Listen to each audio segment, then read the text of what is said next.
सफल बनाएंगे। पूर्ण हो सब काम,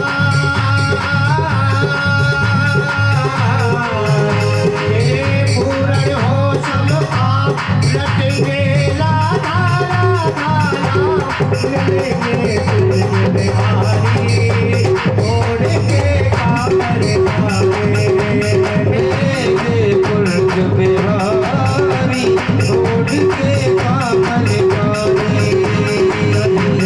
श्री वृंदावन धाम, रटेंगे राधे राधे राम, मिलेंगे तुझ बिहारी, छोड़ के काबर खाए, मिलेंगे तुझ बिहारी, छोड़ के काबर खाए।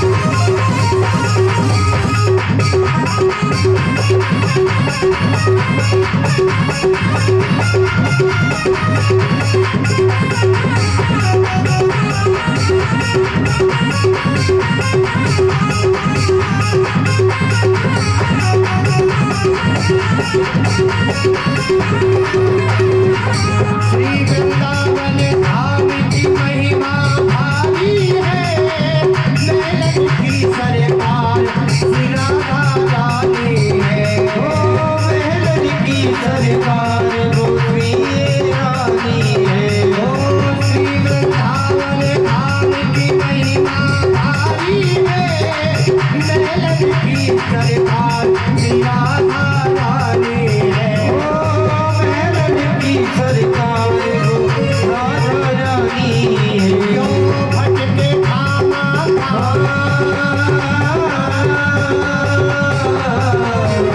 क्यों भटके खामा खाम, रटेंगे राधे राधे राम, मिलेंगे तुझ बिहारी, छोड़ के काबर खाए, ओ मिलेंगे तुझ बिहारी, छोड़ के काबर खाए।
Thank you.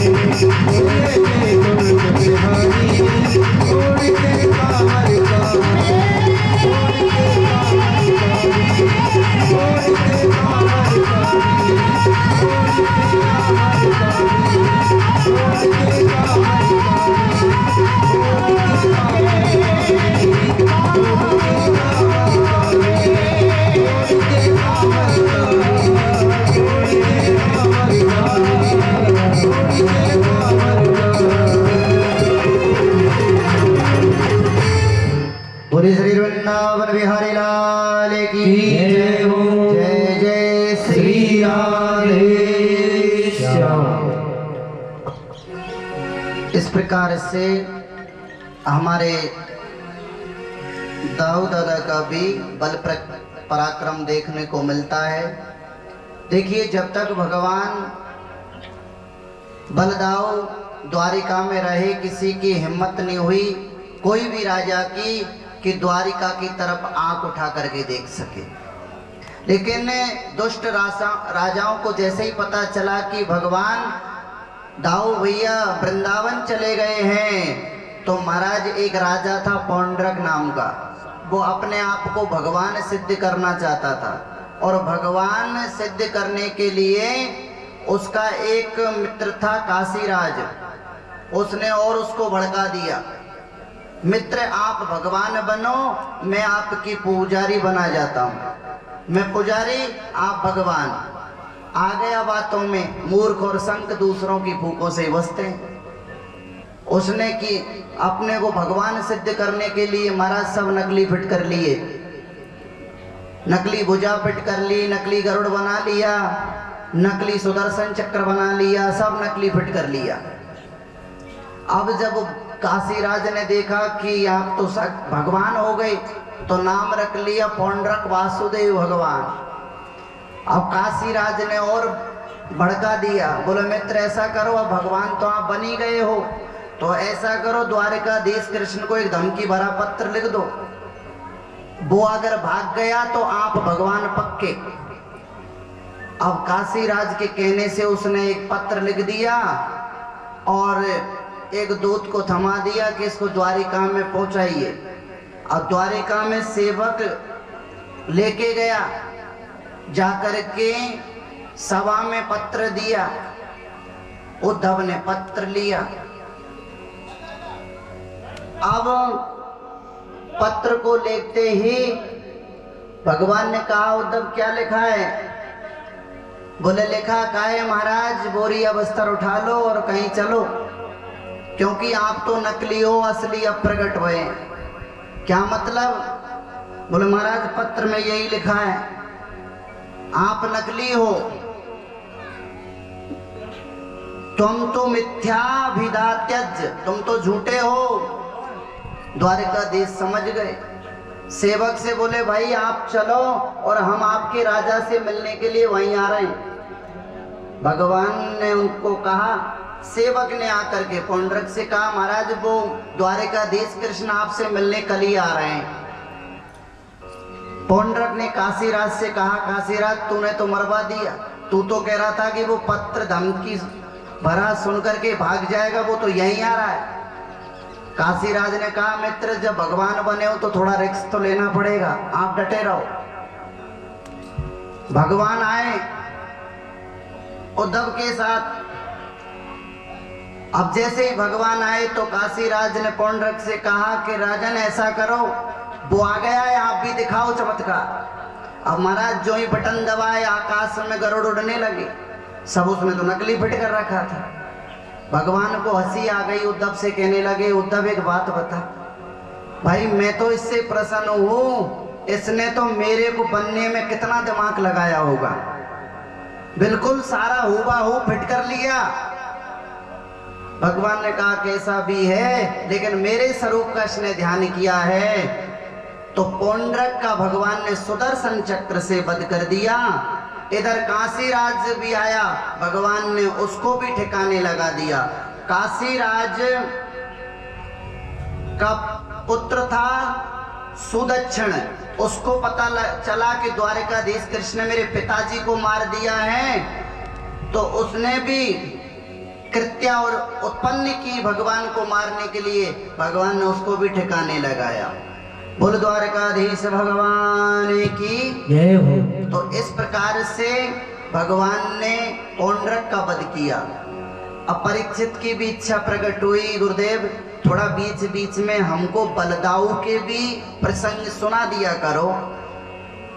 तो सुखदेव कहते हैं परीक्षित एक बार एक द्विविद नामक का बंदर था, ये भगवान के रामादल में सम्मिलित था। तो ये उत्पात मचा रहा था और एक दिन दाऊ भैया के वरुण कलश को उसने फोड़ दिया बंदर ने। अब दाऊ भैया को क्रोध आया और उस बानर का भी दाऊ भैया ने वध किया। इस तरह से भगवान लीला कर रहे द्वारिकाधीश। अब दुर्योधन की बेटी लक्ष्मणा का विवाह जाम्बवंती नंदन सांब से हुआ था। ये हमने आपको बता दिया। वो विवाह ऐसे था कि सांब को लक्ष्मणा पसंद करती थी, तो उसको सांब हरने के लिए आया। दुर्योधन ने उसको पकड़ करके बांध दिया। तो दाऊ भैया ने कृष्ण से कहा कि आप ना जाओ, दुर्योधन मेरा चेला है, मैं ही लेकर के आ जाऊंगा। अब दाऊ भैया वहां पहुंचे, तो जैसे ही पहुंचे तो दुर्योधन ने उनका बड़ा स्वागत किया। दुर्योधन ने दाऊ दादा को, बलराम को अपना गुरु मानते थे, क्योंकि गदा चलाने की शिक्षा दाऊ भैया से ही दुर्योधन ने ली थी। तो दुर्योधन से कहा कि आपने हमारे पौत्र को सांब को क्यों बंदी बना रखा है? तो दुर्योधन ने कहा, गुरुदेव इसने कृत्य ऐसा किया है। तो बलराम ने कहा कि दुर्योधन इसमें कौन सी बड़ी बात है, अगर एक दूसरे को पसंद करते हैं तो शादी कर दीजिए।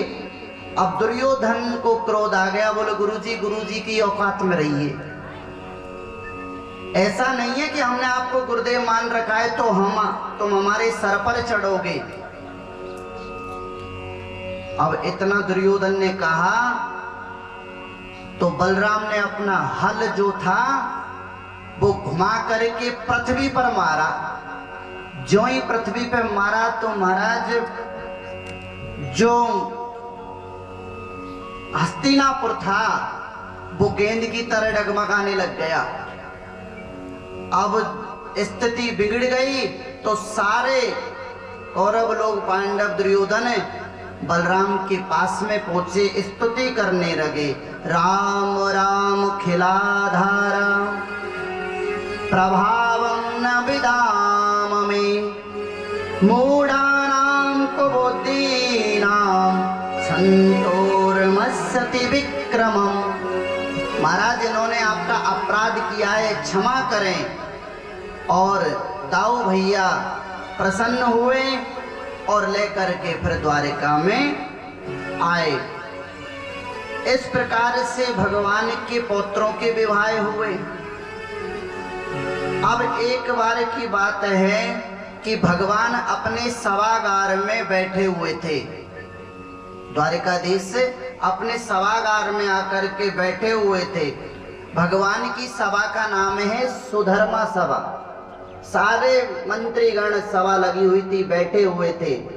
तो एक दूत आता है और भगवान से कहता है, प्रभु हमारी रक्षा करें, क्योंकि मगध देश जरासंध के जेल खाने में 20,800 राजा कैद हैं।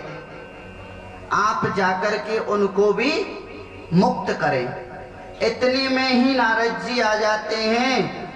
उन्होंने संदेश दिया भगवान को कि महाराज आपको भी युधिष्ठिर जी यज्ञ कर रहे हैं, इसलिए आपको भी बुलावा भेजा है। अब भगवान ने उद्धव से कहा, उद्धव एक बात बता, दोनों जगह हमने कह दिया कि हम आ जाएंगे, लेकिन जाना कहाँ है? तो उद्धव ने कहा, महाराज सबसे पहले आप दुर्योधन के यज्ञ, युधिष्ठिर के यज्ञ को सफल कीजिए। और जब युधिष्ठिर जी का यज्ञ सफल हो जाएगा तो वो राजसूय यज्ञ तब सफल होता है जब हम सारे राजाओं को जीत लेते हैं। इसलिए हमको युधिष्ठिर जी के यज्ञ में चलना चाहिए। भगवान युधिष्ठिर के यज्ञ में इंद्रप्रस्थ पहुंचे हैं और इंद्रप्रस्थ में पहुंचते ही युधिष्ठिर जी ने भगवान का स्वागत किया और युधिष्ठिर ने कहा कि हम राजसूय यज्ञ करना चाह रहे हैं।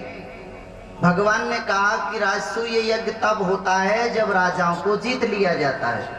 तो युधिष्ठिर ने कहा कि सारे राजा जीत लिए हैं लेकिन जरासंध जीतने में नहीं आया। तो भगवान अर्जुन भीम को लेकर के और जरासंध के पास में पहुंचे। देखो ये जरा नाम की राक्षसी से उत्पन्न होने के कारण इसका नाम जरासंध पड़ा। तो जरासंध ब्राह्मण संत भक्त था और महाराज ये दान देता था। सवेरे इनके यहाँ दान लेने वालों की लाइन लगी रहती थी। तो भगवान भीमसेन और अर्जुन दोनों ने ब्राह्मण का भेष बनाया, तीनों ने, और लाइन में लग गए। अब जरासंध सवेरे सबको दान देता था। तो जैसे ही इनका नंबर आया तो इन्होंने मना कर दिया कि हम दान नहीं लेंगे।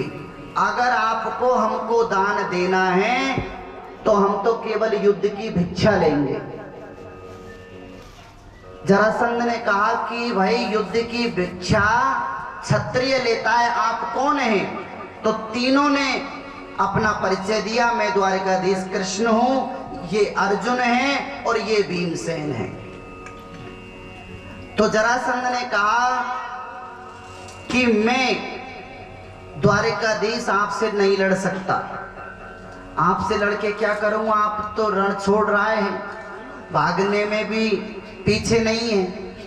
और महाराज नीति भी कहती है दुश्मन भारी पड़ जाए तो भागने में ही आनंद है, इसलिए आपसे नहीं लड़ूंगा। अर्जुन से तो मैं बिल्कुल नहीं लड़ूंगा। मेरी अगर टक्कर वाला है तो ये भीमसेन, इसको मेरे सामने किया जाए।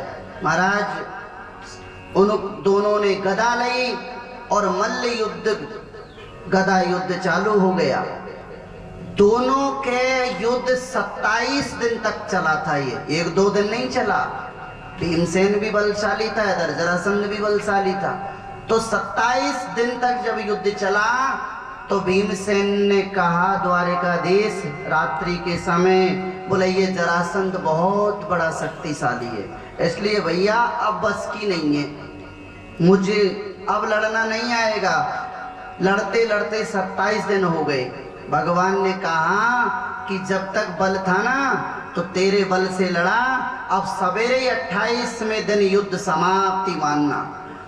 महाराज 28वें दिन युद्ध हुआ। जैसे ही युद्ध प्रारंभ हुआ, कभी भीमसेन जरासंध को पटके, कभी जरासंध भीम को पटके, ऐसे करते करते जब काफी समय हो गया तो भगवान ने एक युक्ति ली, एक तिनका लकड़ी का उठाया और बीच में से चीर करके और दोनों को विपरीत दिशा में फेंक दिया। भीमसेन समझ गए और इसी प्रकार से भीमसेन ने टांग पे टांग धर के जरासंध को चीर दिया और विपरीत दिशा में फेंक दिया और जरासंध की मृत्यु हो गई। बोल भक्तवत्सल भगवान की जय हो। क्योंकि विपरीत दिशा में फेंकने का मतलब, क्योंकि ये जरासंध यानी कि आधा भाग और आधा भाग जब ये हुए थे तो ये आधे आधे भाग हुए थे। तो इसलिए वो राजा ने पीछे फेंकवा दिया। महाजरा नाम की राक्षसी रहती थी, उन्हें देखा कि एक टुकड़ा और उधर देखा तो आधा हिस्सा, दोनों अलग अलग भाग थे। तो वो खाने के लिए जैसे ही जरा लगी तो वो दोनों टुकड़े जुड़ गए और जरा के संधि होने के कारण, जोड़ने के कारण इसका नाम जरासंध हुआ। भगवान जरासंध को परास्त करने के बाद और उनके बेटे सहदेवादि को लेने के और महाराज दिल्ली यानी इंद्रप्रस्थ में आए और अब यहाँ सब राजाओं को कैद से मुक्त किया और सब राजा ने भगवान द्वारकाधीश की स्तुति करी। कृष्णाय वासुदेवाय हरे परमात्मने प्रणत क्लेशनाशाय गोविंदाय नमो नमः। नमः। सब राजा मुक्त हुए और भगवान ने अब यहाँ युधिष्ठिर के यज्ञ को संपन्न कराया। देखो, यज्ञ का मतलब कोई भी भगवान का कार्य हो, अपने पे जितनी सेवा बन सके, जितना भगवान ने हमको सामर्थ्यशील बनाया है, भाव से भगवान के यज्ञ की सेवा करना हमारा कर्तव्य है। तो आज यहाँ पांडवों के यज्ञ में सबको नियुक्ति दी गई। किसी को रसोई का भार सौंपा, तो जो भीमसेन थे उनको रसोई का भार दिया गया, और द्रौपदी को संतों की परोसगारी सेवा के लिए दिया गया। सबको महाराज अपनी अपनी सेवा दी। भगवान ने भी सेवा ली। क्या बोले, जो आएगा उसके पैर धोने हैं और जो खाके जाएगा उसकी पत्तल उठानी है। ये भगवान ने सेवा ली थी यज्ञ में, कि मैं यही सेवा लूंगा। और जब युधिष्ठिर का यज्ञ प्रारंभ हुआ तो उसमें एक शंख रखा गया कि भाई, ऐसे पहले नियम थे कि जो भी धर्मानुष्ठान करें तो शंख रखा जाता था यज्ञ। तो यज्ञ की संपन्नता कैसे मानी जाती थी कि अगर यज्ञ हमारा सकुशल संपन्न हो गया तो वो शंख बजता, अपने आप बज जाता था। अब जब यज्ञ पूरा युधिष्ठिर जी का हुआ तो महाराज शंख नहीं बजा। तो शंख क्यों नहीं बजा, सबको आश्चर्य हुआ। देखा गया कि भाई सबको बुलाना है। देखो, यज्ञ में सबका सम्मान होना चाहिए। ये नहीं है कि ये बड़ा है कि छोटा है कि साधु है कि कौन है। यज्ञ का मतलब है कि यज्ञ में सबका सम्मान हो, वो यज्ञ ही पूरा होता है। तो महाराज सभी ऋषि मुनि महात्मा युधिष्ठिर के यज्ञ में आए। सबकी बड़ी विविध भांति सेवा हुई, लेकिन वो शंख नहीं बजा। युधिष्ठिर ने कहा कि भाई, ऐसी कौन सी यज्ञ में कमी रह गई जो शंख नहीं बजा।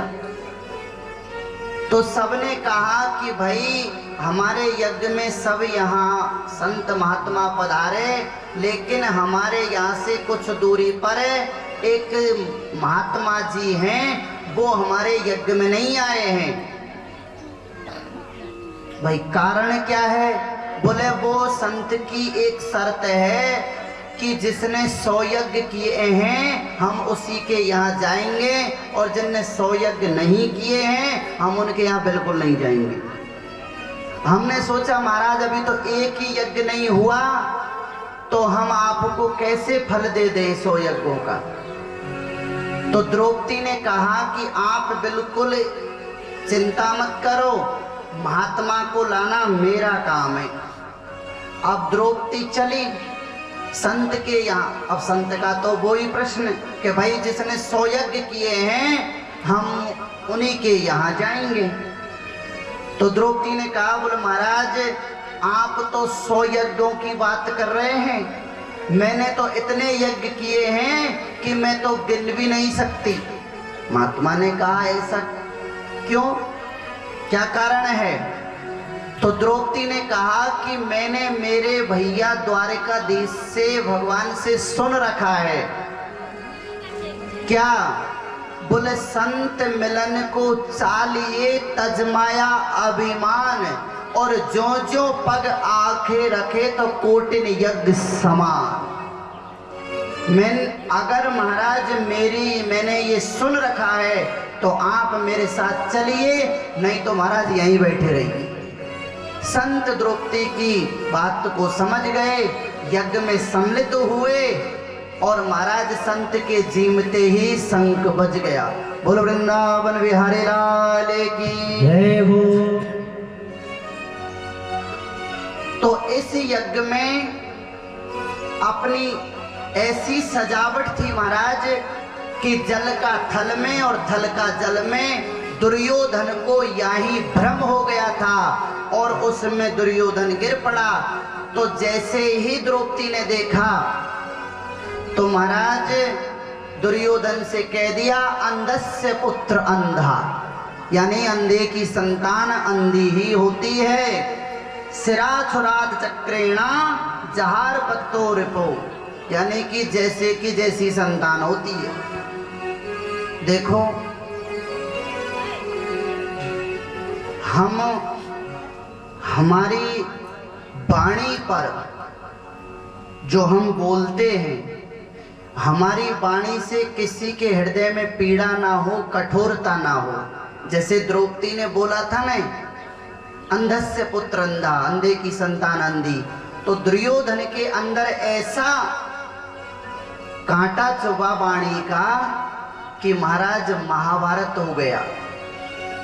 इसीलिए हमारे संत कहते हैं कि शब्द संभाल के बोलिए, शब्द के हाथ ना पांव, और एक शब्द है औषधि और एक शब्द है घात। इसलिए शब्दों को सोच समझकर बोलना चाहिए।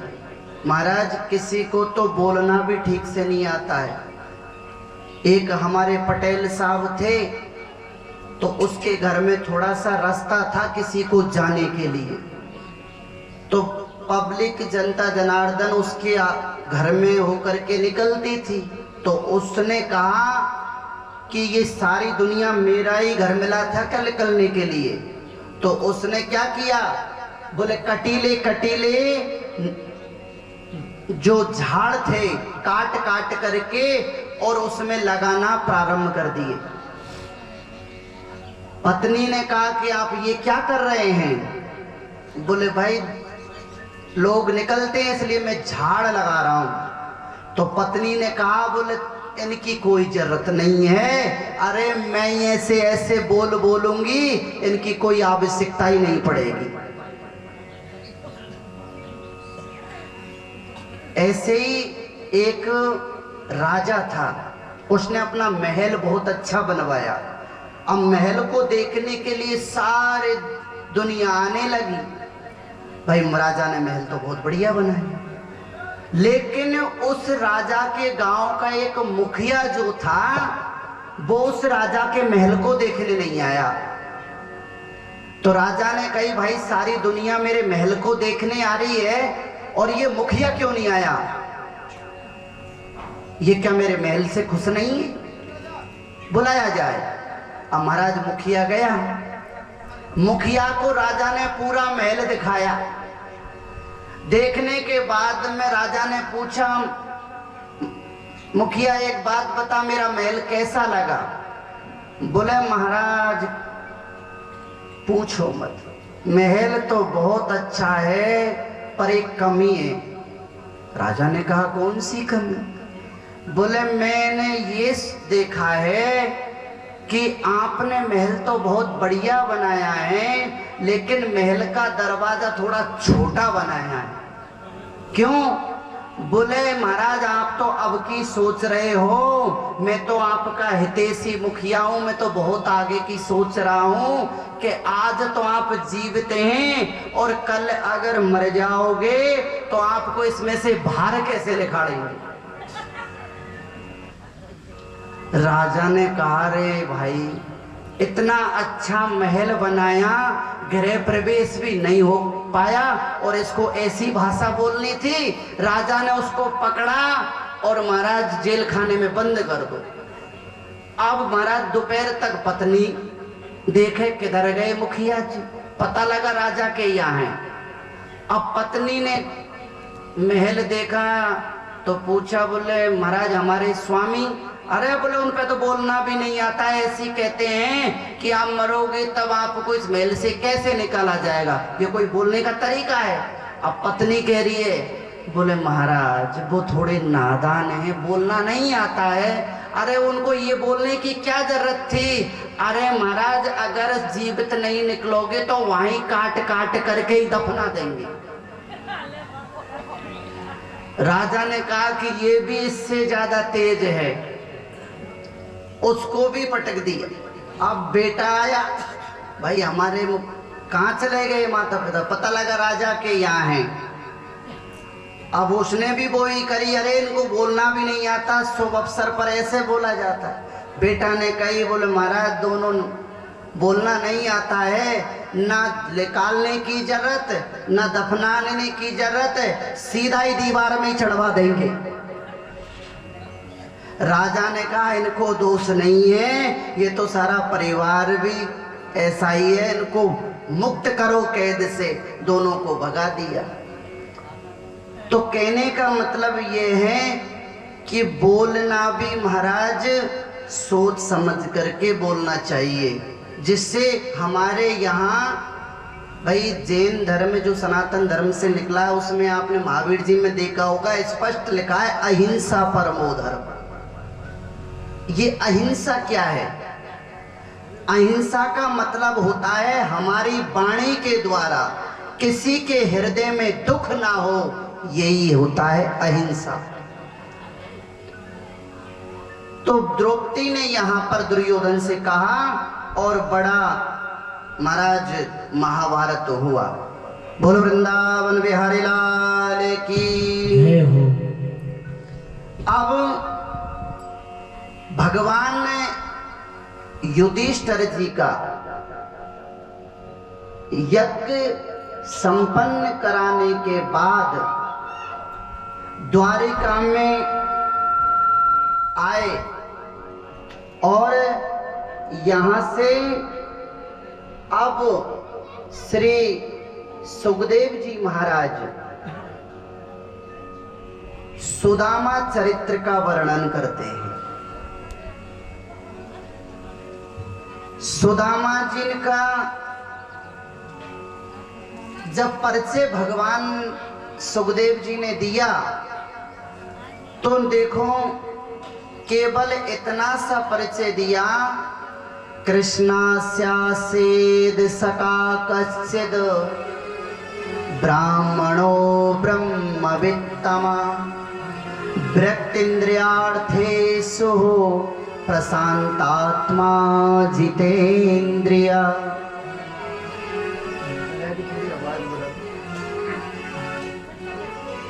परम भागवत श्री सुखदेव जी महाराज का परिचय देते समय भगवान सुखदेव कहते हैं, बोले ब्राह्मणों ब्रह्मवित्तमा।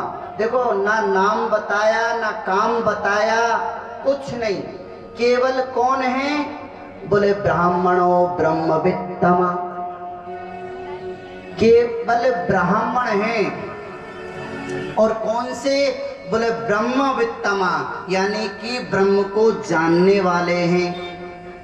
और विरक्त इंद्रियार्थेषु, अपनी इंद्रियों से जो विरक्त हैं, परे हैं, ऐसे प्रशांत आत्मा, यानी कि हर परिस्थिति में जो शांत रहे, हर परिस्थिति में जो खुश रहे, ऐसे प्रशांत आत्मा जितेंद्रिय। यहां पर श्री सुखदेव जी महाराज ने सुदामा जी का परिचय तो बहुत शालीनता से दिया, लेकिन जब उनकी धर्म पत्नी सुशीला का परिचय देने लगे तो सुखदेव बाबा ने कहा, बोले दरिद्रासीद मानासा बेपमानाभिगम्य च। सुशीला का परिचय दिया, बोले दरिद्री थी। भाई